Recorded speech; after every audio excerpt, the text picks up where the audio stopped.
ese histórico Venezuela. Trabajo arriesgó su vida.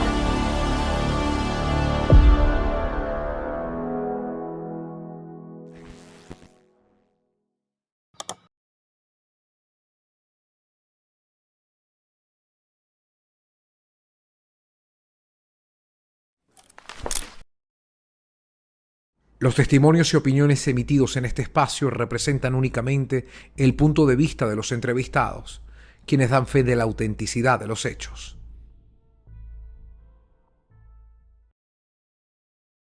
Yo creo que yo fui solamente un objetivo para llegar a Jaime. Podía haber sido Petra, Juana, ¿verdad? Y yo creo que era un momento para tratar de desacreditarlo a él, usándome a mí.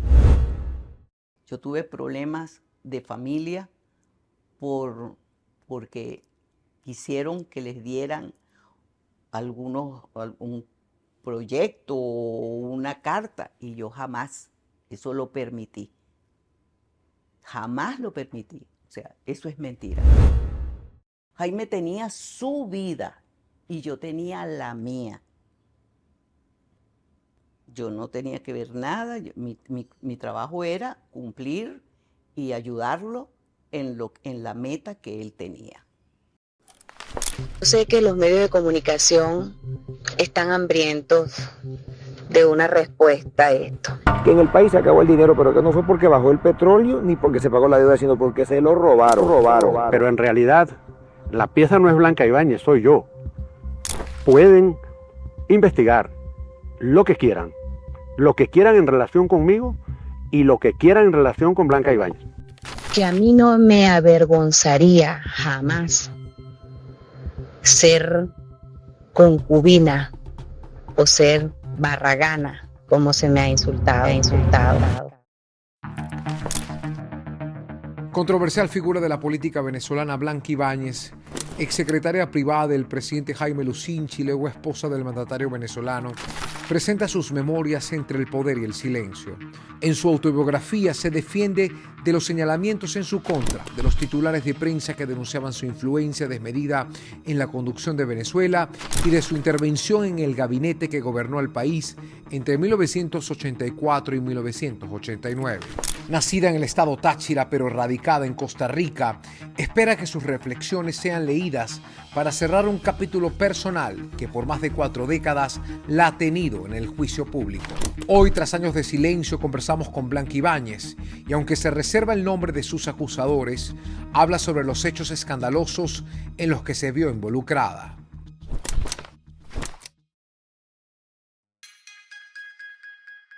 Me siento feliz, de verdad, y hacerlo contigo a través de tu programa es para mí, bueno, una gran satisfacción porque tú eres un hombre, un profesional de primera. Te sigo y he visto cómo es tu trato y eso es muy importante, donde uno se siente seguro con la persona, que no te va a atacar. Eso, y te felicito. Gracias, señora Blanca. Quisiera ya poder entrar en materia y preguntarle su relación con el poder. ¿A qué le sabe el poder? Mira, yo no fui el poder. Yo estuve cerca del poder. En un país democrático, las decisiones políticas no las toma una persona, y mucho menos podía ser el cargo que yo tenía, que era secretaria privada de la presidencia. ¿Por qué eligió un silencio tan largo? Yo no estuve tan silenciada en aquellos momentos críticos donde se manejó toda aquella mentira y todo esto.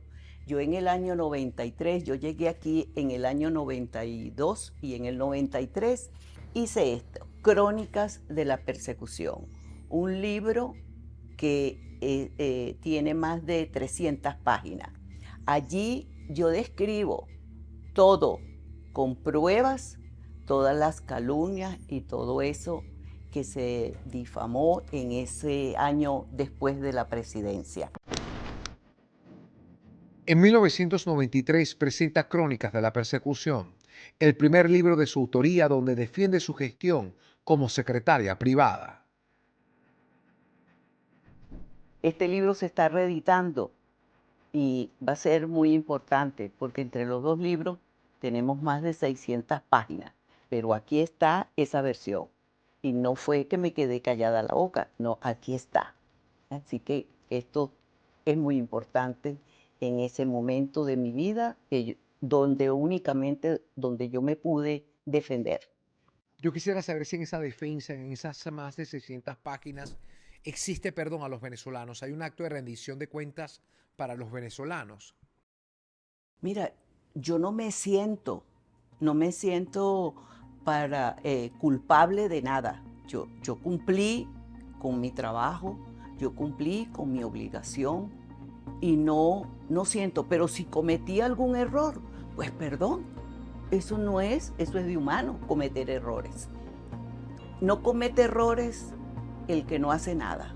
El que hace algo positivo, pues está dispuesto a cometer errores. Hablando de la política, para empezar a entrar en materia y poder construir los hechos que para mí y para el pueblo venezolano es importante, ¿cómo despierta su vocación por la política? Mira, más que una vocación política, fue una vocación humana, una vocación de ayudar.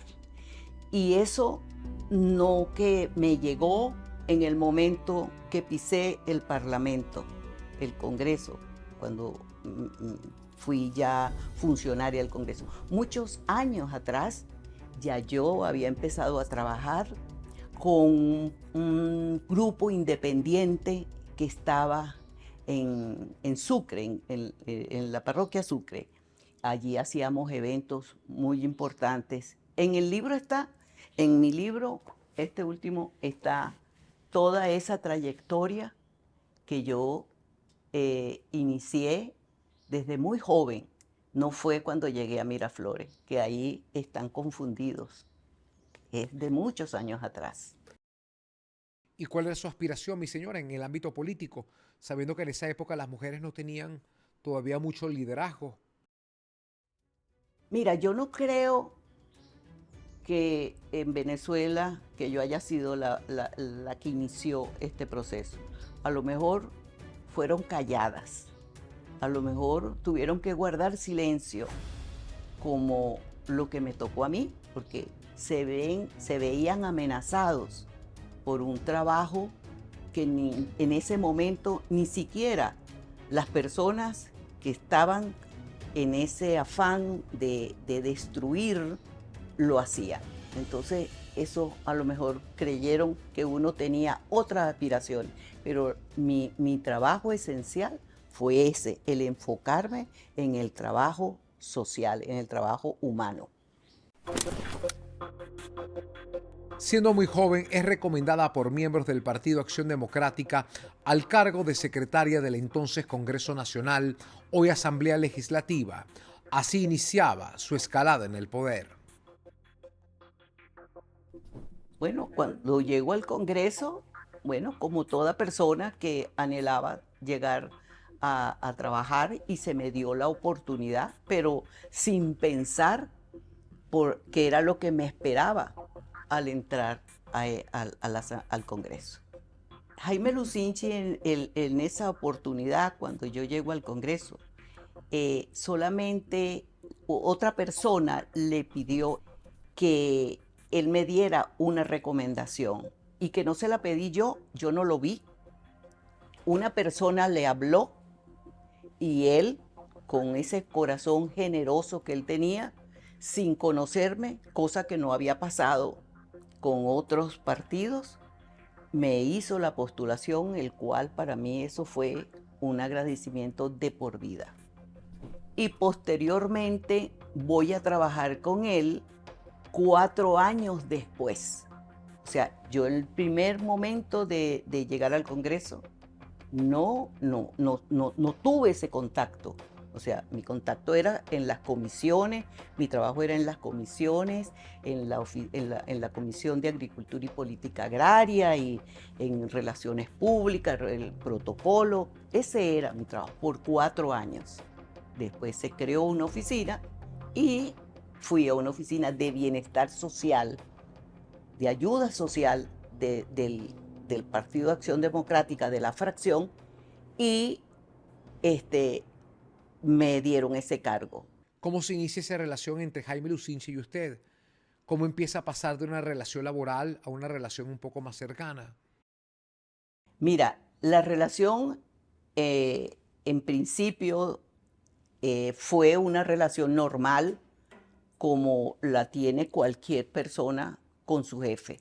Una relación de apoyo, de respeto, una relación donde empecé a descubrir qué era la política y cómo se movían los personajes allí.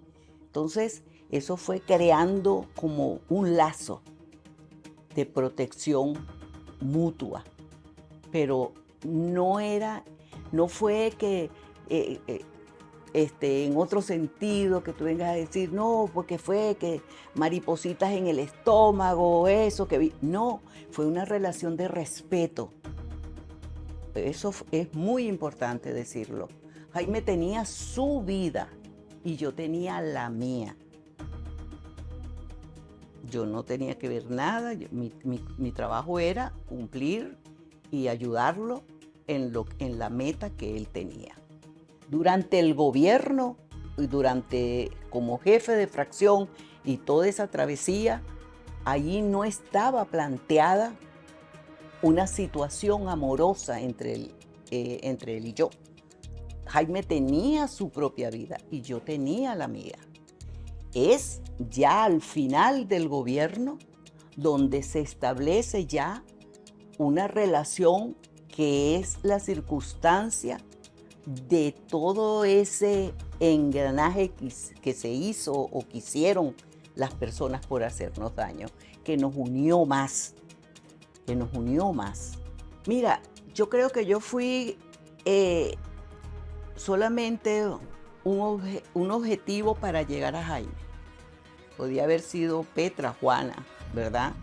Y yo creo que era un momento para tratar de desacreditarlo a él, usándome a mí, porque sintieron que era como el talón de Aquiles que había que tocar. Entonces, mira, ¿por qué lo hacían? Yo no te lo puedo explicar. ¿Por qué lo hicieron? Bueno, ahí hubo muchas cosas que más adelante seguro que me la vas a preguntar. ¿Cómo era su relación con la doctora Gladys Castillo de Lucinchi? Durante todos esos 20 y tantos años, porque en mi etapa de trabajo con Jaime, todas las personas teníamos una relación con la familia Lucinchi. O sea, no tengo nada especial, ni nada que decir, ni bueno ni malo, de ese tiempo que tuvimos. ¿Hubo cercanía con la señora Gladys siendo usted secretaria privada? Sí, claro, sí la hubo. Sí hubo relación con los hijos y en esos momentos yo fui al matrimonio de una de sus hijas. Preparé ese matrimonio.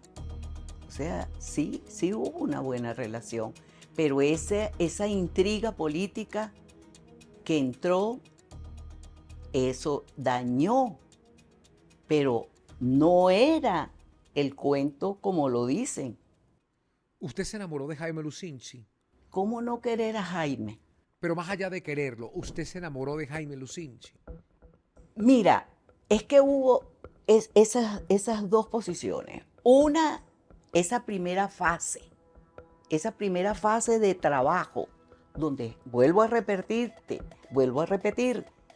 la vida que tenía Jaime y mi vida privada que yo tenía.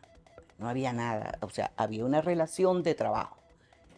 Cuando se establece ya una relación Y esto es la admiración por este hombre, donde él me protegía y yo lo protegía a él. Entonces ahí vino esa unión. Y bueno, y entonces ya después de la presidencia, hoy día yo soy la viuda de Jaime Lucinchi, el cual lo amé, lo protegí y lo cuidé como él me cuidó a mí. Cuando tú quieres a una persona, nunca, y lo admiras y lo respetas, le vas a hacer daño. Y eso lo hice con Jaime. Y yo estoy con mi conciencia limpia. ¿Era importante para usted convertirse en la señora Lucinchi? Jamás pasó por mi mente, Luis. Jamás. Te lo digo que fueron 22 años trabajando con Jaime y 20 y tantos años más después casada con él. Fueron 40 años. Pero a mí, en esa primera fase de mi vida, no me pasó nunca por mi cabeza que yo podía ser la señora Lucinchi. ¿Con cuál de los hijos de Jaime logró tener una relación más importante? Mira, Álvaro, de sus hijos varones, Álvaro fue uno de sus hijos que estuvo más pendiente y estaba siempre al lado de él. De verdad que se mantuvo una buena relación y hasta hoy día nosotros nos saludamos. Él es amigo de mis hijos, sus hijos también. Entonces, mira, Álvaro es un muchacho extraordinario, inclusive estuvo en tu programa y me encantó cómo defendió a su papá, cómo lo defendió, y qué cosa que no ha pasado con amigos, entre comillas, que ninguno se ha dignado a ir a hablar, que estuvieron al lado de Jaime, pero su hijo lo defendió y eso es muy importante. Mira, Jaime fue un excelente padre para sus propios hijos y a mis hijos los amó mucho y mis hijos lo amaban también. Eso hizo que esa relación creáramos una familia feliz, ¿entiendes? Porque hubo mucho amor y mucho respeto. ¿Usted cree que fue una influencia positiva para Jaime Lucinchi en lo político? Mira, yo nunca me he medido en positivo ni negativo, ¿verdad?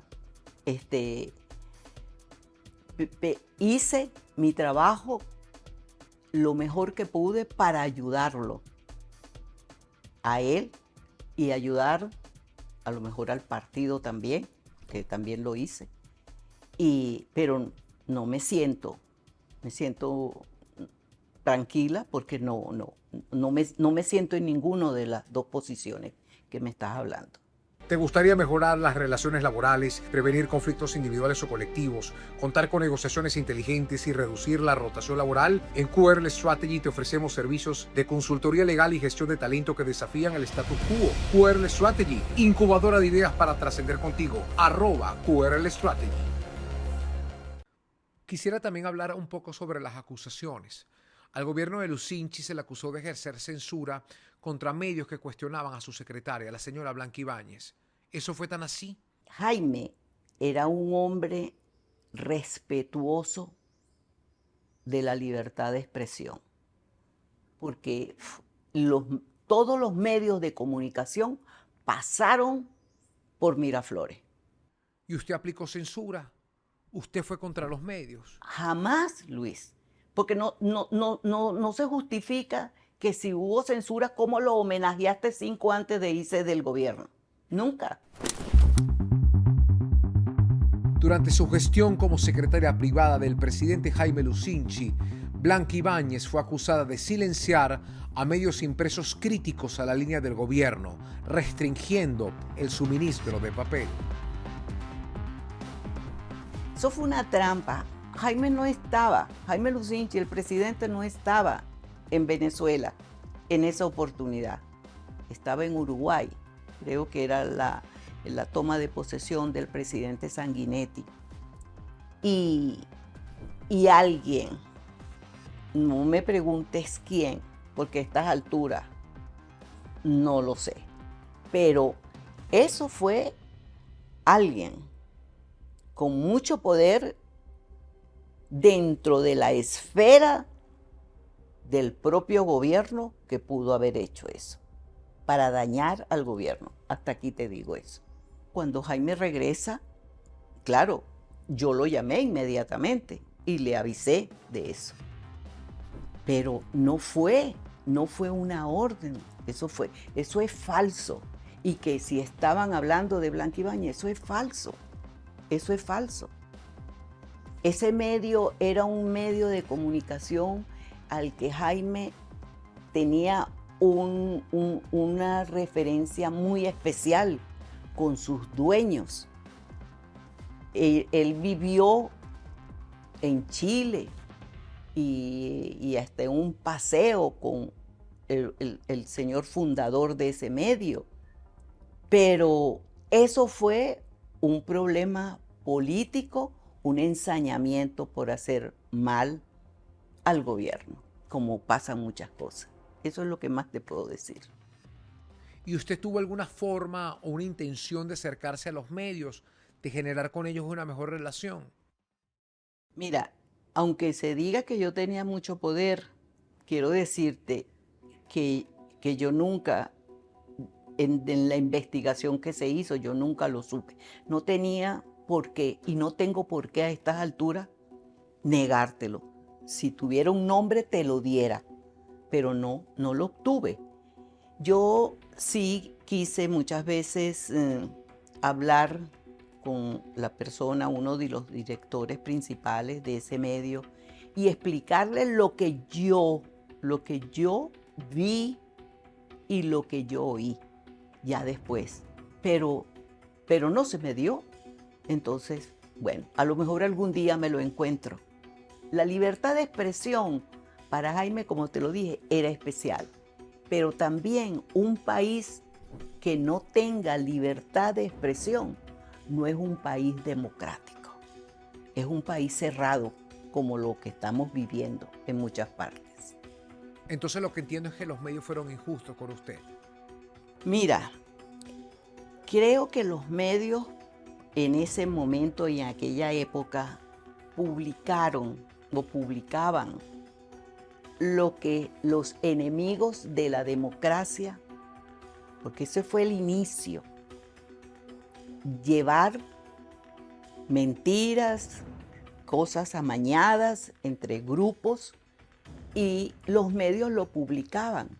Y nunca llamaron para averiguar o una entrevista. Si fueron a Miraflores y se iban a Miraflores por cosas personales del medio o de la persona, ¿por qué no recurrieron? ¿Por qué no fueron? ¿Por qué ese ataque? Ahora, ¿qué grupos querían generarle usted inestabilidad y a Jaime Lucinchi? Mira, no era ni a Jaime ni a mí. Yo creo que era a la democracia en Venezuela. También hay medios que la responsabilizaron a usted de decisiones drásticas o giros del gobierno de Jaime Lucinchi. ¿Qué tanta injerencia tenían esas decisiones en usted? Ninguna, Luis. Como te lo dije al principio, un gobierno democrático no lo maneja una sola persona, y mucho menos yo, que tenía un cargo de secretaria de la Presidencia de la República, secretaria privada de la Presidencia de la República. Yo no tenía poder, yo no podía decidir. Si tú o las personas que fueron a cualquier cosa que querían plantear o me escribían, yo fui un puente entre esa persona, ¿verdad? Y tratar de ver si le resolvían o no su problema. Y en ese puente, mi señora, muchos dicen que solo salían beneficiados quienes eran amigos de Blanca Ibáñez. ¿Cuál es su verdad? Mira, hay una lista grande que no fueron amigos. Yo jamás, ni siquiera familiares. Yo tuve problemas de familia porque quisieron que les dieran algún proyecto o una carta, y yo jamás eso lo permití. Jamás lo permití. O sea, eso es mentira. O sea, ese no era mi deber. Yo recomendaba a la persona que me planteaba un problema de enfermedad o de lo que fuera, pero no era para hacer un negocio o con mis amigos escondidos. O sea, yo no podía hacer eso. Ellos lo saben. Y a lo mejor porque no les di o no me metí en el negocio con ellos, fueron mis detractores y mis acusadores después.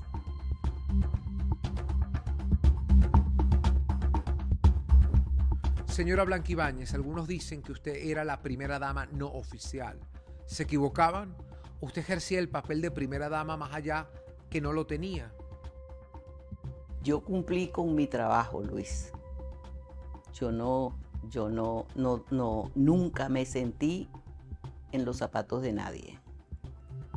Yo cumplí con lo que era mi deber de trabajo y con ese deber de esa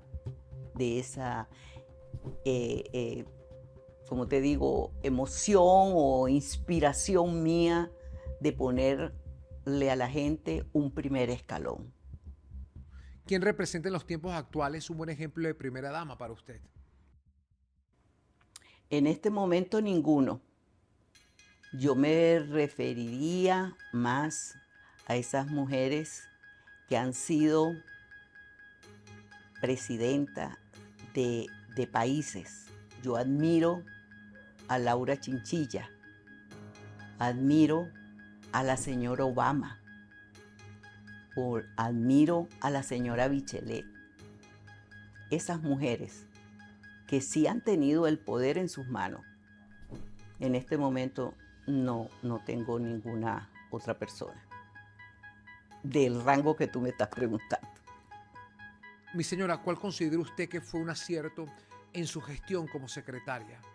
Mira, yo no puedo decir aciertos con respecto al gobierno ni nada de eso. En el cargo mío fue haber ayudado a tanta gente que necesitaba, a esa gente que no tenían voz. Esa fue a lo que yo más me enfoqué y eso fue lo que levantó Roncha en Venezuela.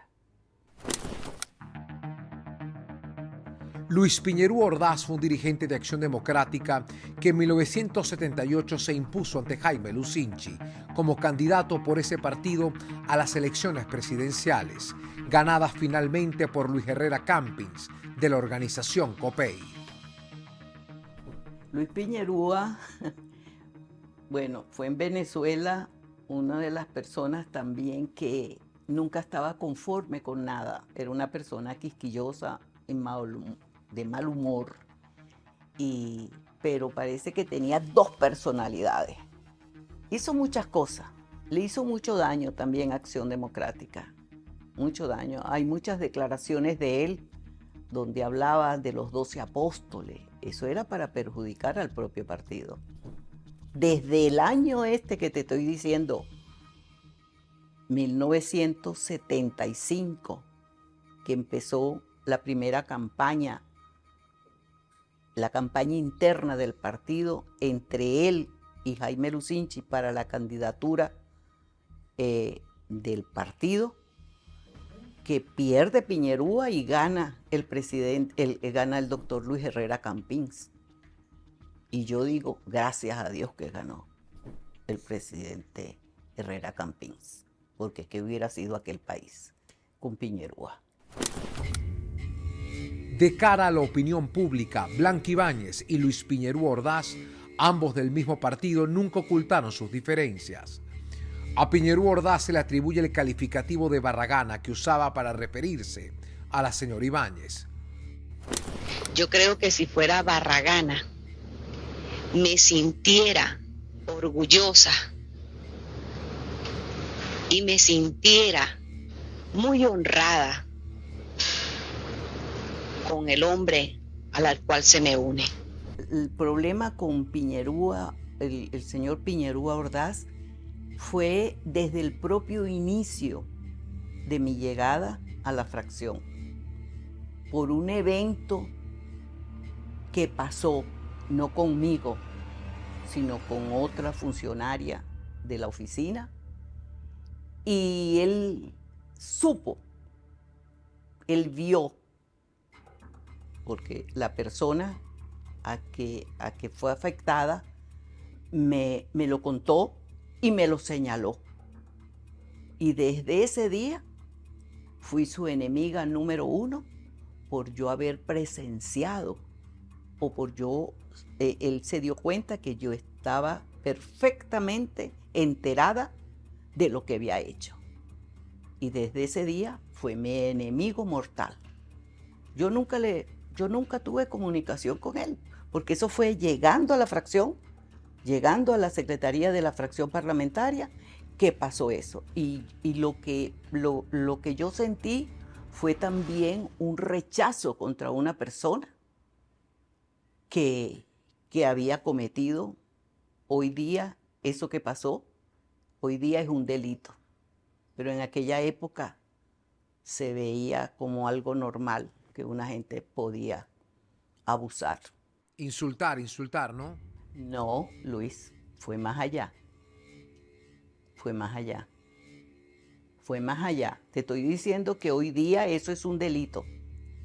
En aquella época no era delito.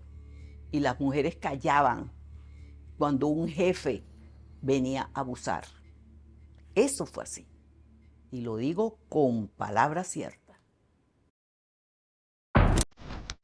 En 1994 se abre un juicio en su contra por hechos de corrupción y es condenada a prisión. Para entonces ya había recibido asilo en Costa Rica. Todo lo que se dijo y todas las acusaciones están aquí. Y te quiero decir que yo no tuve un juicio justo. Yo no tuve una opinión constructiva. A nosotros se nos hizo una cacería. A nosotros se nos hizo una cacería. El denunciante, las personas que denunciaban y los jueces estaban empatados, por decirlo la palabra venezolana, empatados en vínculos familiares y de amiguismo. Y yo salgo del país no huyendo. Yo salí por un problema personal que yo tenía, personal de salud, y me encontré que no pude regresar. Y en ese momento se hicieron todas esas denuncias, y entonces el tribunal de salvaguarda, en ese momento, la persona podía defenderse en ausencia. Estaba permitido. Y eso lo hice. No fue que me fugué. No fue que me fui corriendo porque me acusaban. Me enfrenté. Me enfrenté con mis pruebas. Y tanto fue que duraron 10 años y ya la corte tuvo que decidir la absolución de los problemas. Si ellos hubieran tenido pruebas fehacientes, eso no hubiera pasado. Mi señora, usted se le atribuye directamente hechos de corrupción. Hay gente que dice que el gobierno más corrupto de la Cuarta República fue encabezado por Jaime y usted. ¿Cuál es su respuesta? Mira, esa es la opinión de ellos. ¿Cómo tú puedes responder a eso? Yo no fui, yo no hice. O sea, no te digo que en un gobierno cualquiera, no el de Jaime Lucinchi, el de cualquiera, hay corrupción. De eso estamos claros. Pero no como la corrupción de ahora. Pero no voy a hablar de la corrupción de ahora. Que si existió en otros gobiernos, bueno, queda en pañales a lo que pasa. Pero te quiero decir que lo que se me atribuyó a mí, yo me defendí y llevé pruebas a los tribunales. Yo no me quedé callada la boca. Y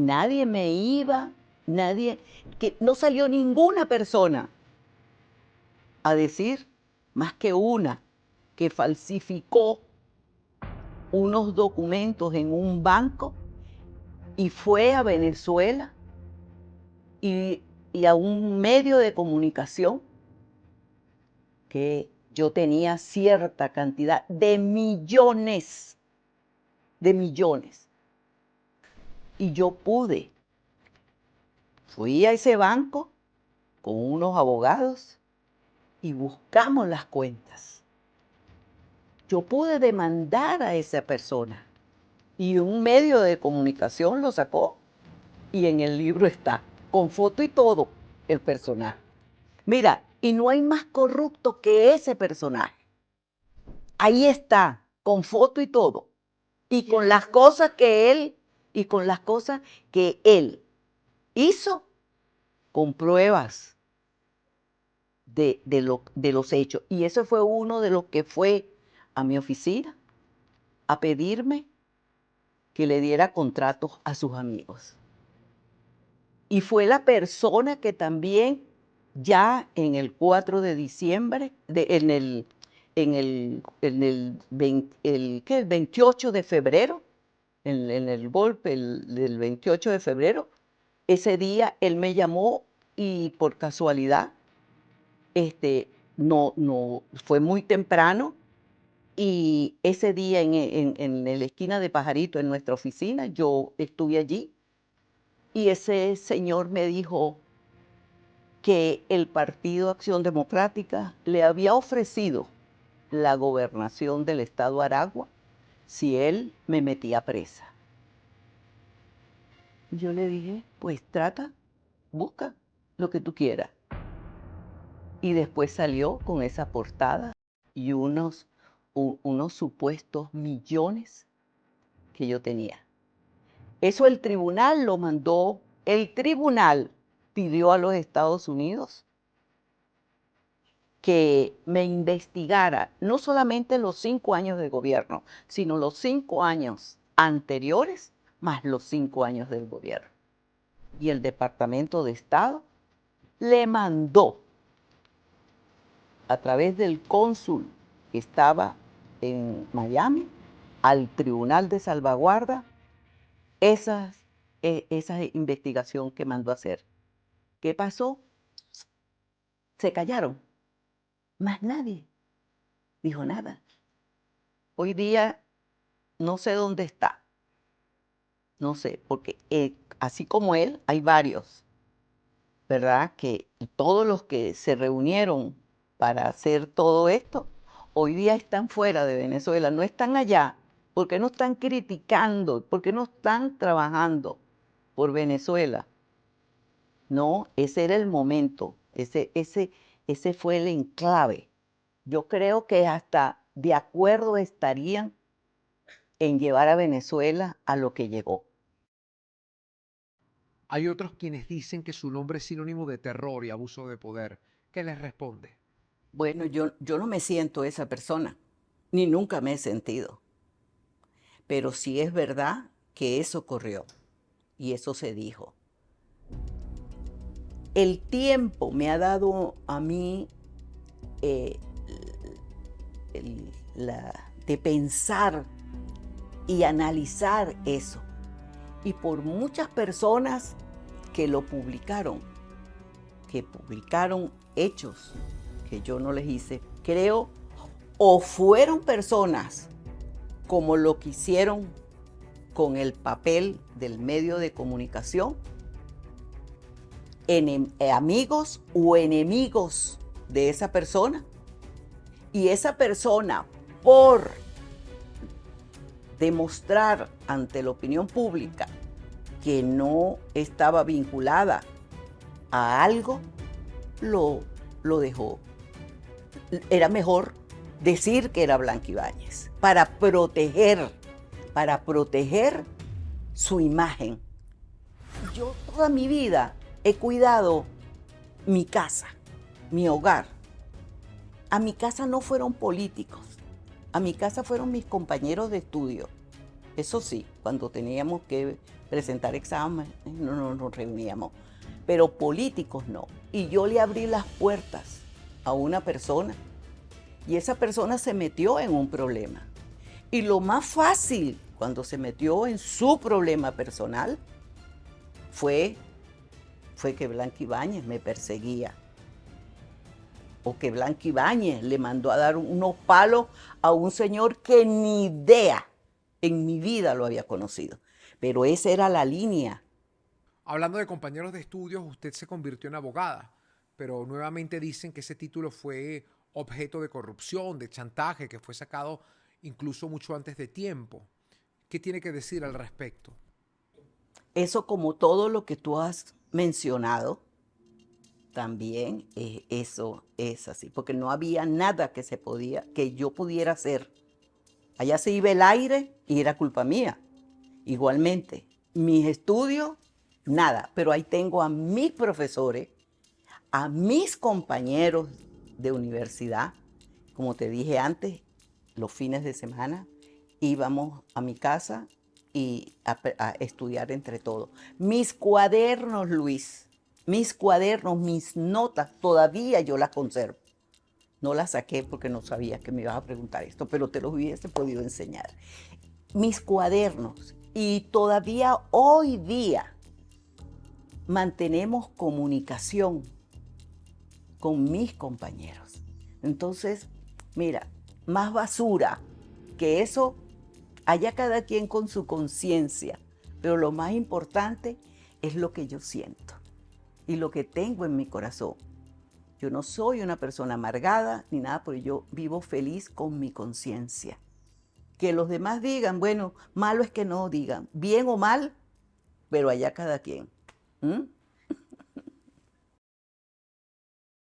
Mi señora, ¿cómo fue rehacer su vida lejos de su país, de su gente?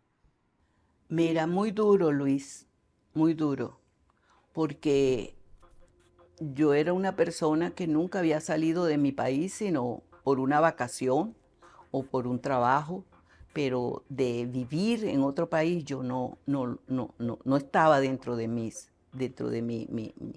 pensamientos, cambiar. Pero llegar a otro país duele, como le está pasando a los 8 millones de personas que han tenido que salir ahora. Porque aun cuando tú tengas el estatus que tú tengas, nunca te vas a sentir como en tu país. En estos años en Costa Rica, ¿el silencio fue para usted una forma de protegerse o una imposición? ¿Cómo vivió ese tiempo, mi señora Blanca? Mira, Luis, como protección, tanto para mi familia, como para Jaime y para mi persona. En mi casa llegaron a ponerme hasta bombas. Y el silencio fue un camino que yo tomé para resguardarme. Pero hoy ya llegó el momento de que tú sepas esa otra cara de la historia, y es lo que me ha permitido hacer lo que he hecho. ¿Qué lecciones le ha dejado ese tiempo sobre la resiliencia y qué ha madurado en todo este trayecto? Mira, para mí todo eso que pasó me hizo más consciente, primero, de conocer la verdadera política. La política en sí, la política, que es horrible, horrible, porque hay mucho engaño, mucha mentira y mucha traición. Eso hizo en mí una persona más fuerte y de no dejarme quebrar por las mentiras ni por las acusaciones de nada. Mi dignidad está intacta. Lo que digan los demás no me importa. Yo sé quién soy. Y eso es lo que yo le aconsejo a cualquier persona que pase por una situación de estas, que no tenga miedo, que no se calle, que no se calle. Mi error grave fue callarme tanto tiempo. Ese fue mi error. ¿Qué le diría a la mujer hoy que quiere involucrarse en la política, señora Blanca?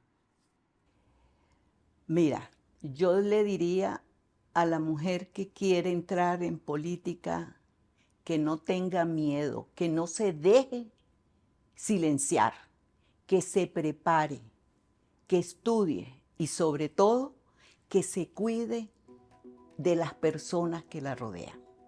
Eso es muy importante, que no deje que le quiten su brillo, que siga adelante. Se necesita muchas mujeres valientes, la voz de esas mujeres valientes, el mundo la necesita. Y en Venezuela hay muchas mujeres así. Así que hay que seguir adelante, no se callen. Su más reciente libro, llamado Entre el poder y el silencio, recoge las memorias de una mujer que se ve a sí misma vilipendiada por los medios de comunicación y juzgada por la opinión pública de forma equivocada. La publicación saldrá a la venta este martes 17 de junio y podrá adquirirse a través de Amazon. Entre el poder y el silencio es el título de mi libro, ¿verdad?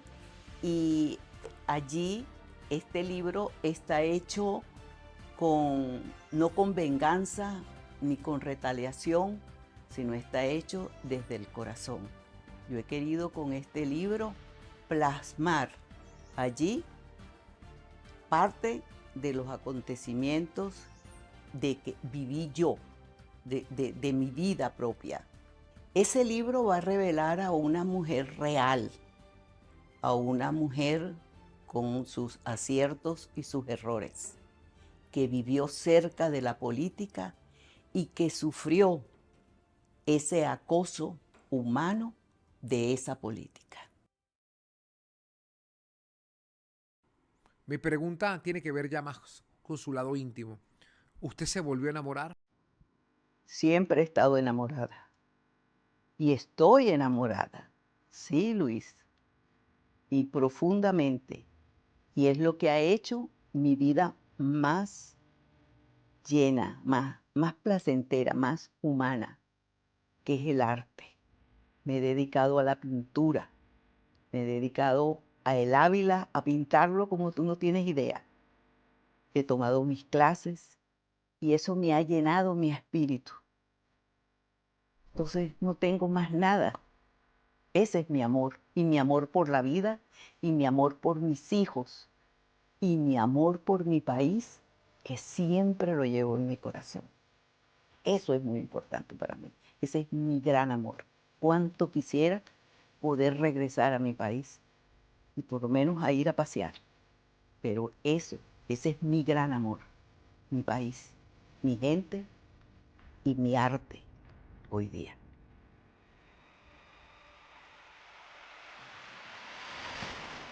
Blanca Ibáñez es una venezolana que llegó a las esferas más altas del poder político en los años 80, cuando ejerció un cargo estratégico en una Venezuela que atravesaba uno de los episodios de corrupción más grandes que se recuerden. Su nombre se vio salpicado y para muchos sigue siendo un personaje que utilizó la cercanía del poder para usufructuarse los bienes del tesoro público. Sin embargo, luego de callar y recibir reproches, Blanca Ibáñez ha dado la cara para dejar claro que su vocación siempre fue la de ayudar a los venezolanos. Llena de fortaleza y resiliencia, espera que sus reflexiones en la madurez de su vida sean comprendidas en su libro Entre el poder y el silencio.